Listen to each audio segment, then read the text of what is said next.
Hi, everybody. My name is Antonio Ortiz, and I'm here with Jacob Vaughn from St. Bonaventure, valedictorian of his sportscasting school, the Dan Patrick School of Sportscasting, correct?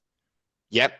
And now a producer at Sirius XM. So he knows a thing or two about amazing sports stories, I'm sure. But my question for you, Jacob, is what's your most memorable sports moments that happened in your life? Yeah, it would have to be attending Game 6 of the 2009 World Series, Yankees, Phillies. The Yankees are my number one team. Hmm. So getting to see them win the World Series was obviously great. I was born in 97, so Uh-huh. I don't remember the late 90s dynasty. My sports memories kind of start in '02, so Hmm.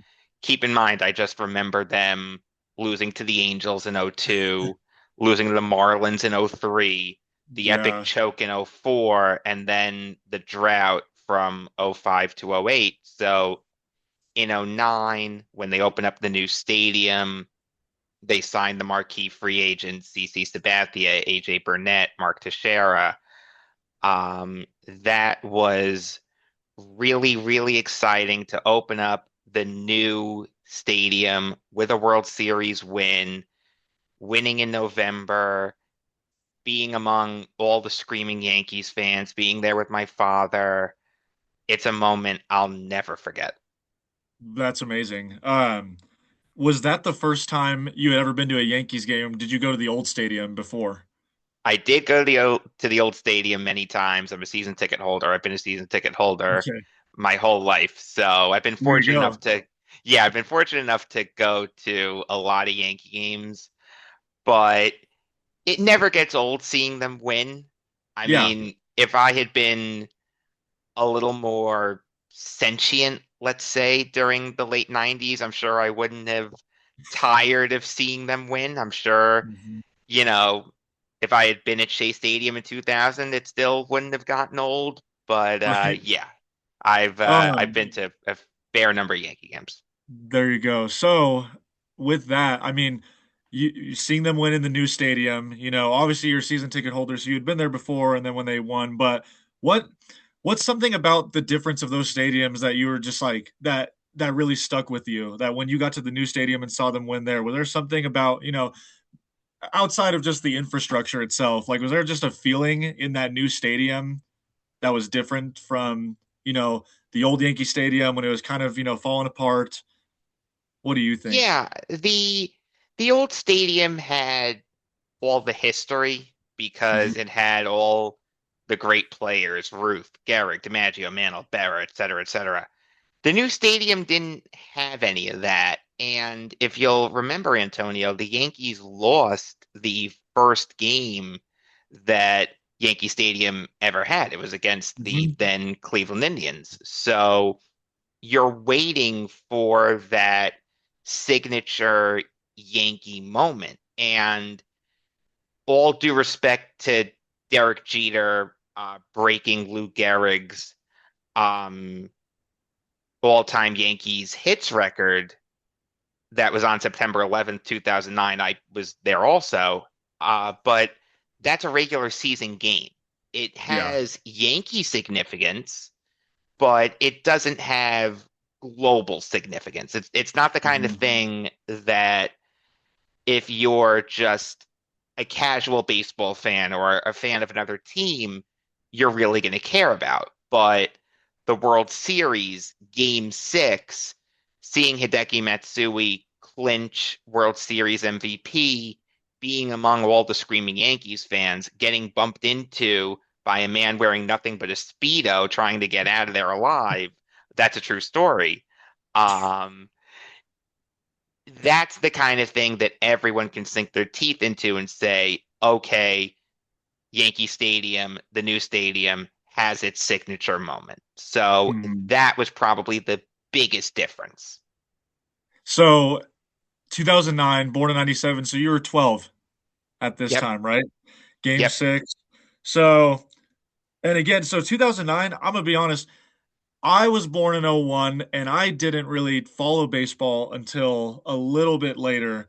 And it was really only because again, like we're talking, we don't know pro teams in New Mexico, But um, as a 12-year-old, can you describe to someone like me who didn't follow, who doesn't like, let's say we're talking when I'm not following baseball, someone who doesn't follow baseball, explain to me just the feeling of, what exactly, what specific moments happened in that game that you just remember, like maybe not even just the final pitch or the final out. Yeah, that's a good question. Probably it was probably all of Hideki Matsui's at bats because the Yankees were obviously up 3-2 entering game six. And I remember talking to my father about it. Who's going to win World Series MVP if the Yankees actually win this thing?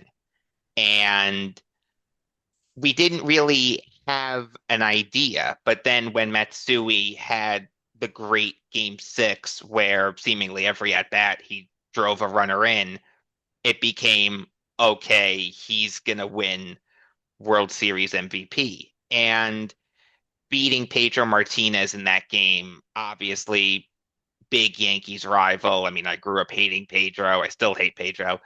I'm sure he's a nice guy. I've never met him, but just from a fan perspective, Yeah, I yeah, hate him. Um, that was great. Seeing Mary J. Blige sing the national anthem was really cool. That's probably what stands out most to me is beating Pedro and just knowing that whenever Hideki Matsui got at bat, he's going to drive a runner in. yeah. Just taking it all in, basically. Yeah. Um, it sounds like you have a similar relationship in sports with your father is similar to mine. What kind of influence did he play for you in that setting, that sports setting, and especially you're a diehard New York fan, like in that setting, what kind of role did he play for that? Antonio, if I wasn't a Yankees fan, my father would have disowned me. He would have either he would have either disowned me, left me at a fire station, or thrown me off the Throgs Neck Bridge in New York. One of the three. I don't know Yeah. which.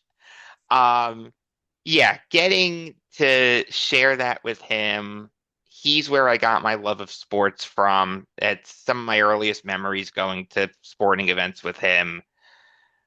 That's something I'll never forget. It's the kind of thing that, not to get too sentimental, but Mhm. going to sporting events, it breaks my heart when I don't see as many fathers and sons there because I know how great of a bonding experience that can be, where you can forget about life for 3 hours at a ballpark. Mhm. And if you're fortunate enough to get there, just cherish it.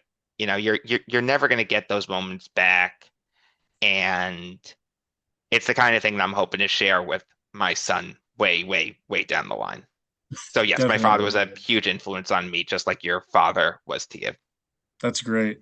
I only have one more question now that I just thought about here. So, talking not even just Yankees, but just New York sports in general, maybe kind of give some insight to, let's say, fans who, a lot of fans don't like New York sports teams.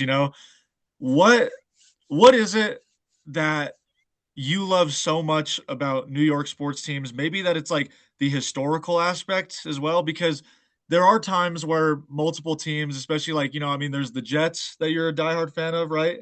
Yep. The Nets, Yep. and I I was think I rooting I was rooting for the Cavaliers last night, Antonio. So oh man, yeah, I, and then there you it's go. funny. It's funny. I was on the phone with my father. He wasn't watching the game. He asked me how the Knicks were doing. I said, "Oh, they're down by 20. They're going to lose." Then they come back. It's like, you've got to be kidding Oh yeah, that was unbelievable. me. Um, I guess so for those looking on the outside in, what is something about New York sports fans that maybe just the average fan doesn't think about when they're just hating on New York sports teams, that just kind of most that all New Yorkers are just kind of like deep rooted into their teams? What makes them that connected? Well, it's funny. That reminds me of a Family Guy joke. Peter Griffin said to the Yankees, because obviously it's set in Rhode Island, you're all villains to me because I happen to grow up in this particular geographic area. So where you grow up obviously plays a big part in it, but I do think New York sports fans get a bad rap in the sense of they think we're all jerks and we're gonna punch you in the face if you root against one of our teams, and that's not the reality. If Mm, you're a good fan and you're sitting in your seat, you're cheering at the right times, you're minding your own business, you're not starting anything, we'll leave you alone. But if you're a jerk about it, if you're overly demonstrative, if you're starting in with other fans, that's where we draw the line and say, listen, conduct yourself properly here. You know, it reminds me of another interesting moment. The first game that the Astros played against the Yankees after the sign stealing scandal mm. was at Yankee Stadium. It was 2021, so there weren't as many fans in the stands. There was a little kid in my section getting the business. He was wearing an Astros jersey.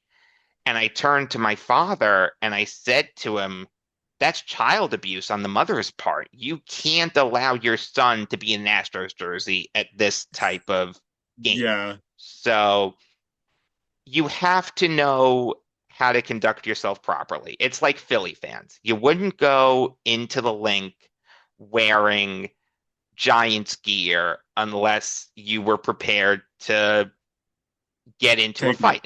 And I'm not saying that anything should ever get physical, but you have to know when discretion's the better part of valor. That's what Definitely. people need to know about New York sports fans. We know when discretion is the better part of valor. Sounds reasonable enough. Yeah, then that is all I have. That's a great story there. And um, it makes me feel like I'm there, even though I've never even been on the East Coast. So thank you so much for your time, Jacob. Well, I'll tell you what, next time, if you ever want to come out here, I'm more than happy to have you. I'll take you to a game.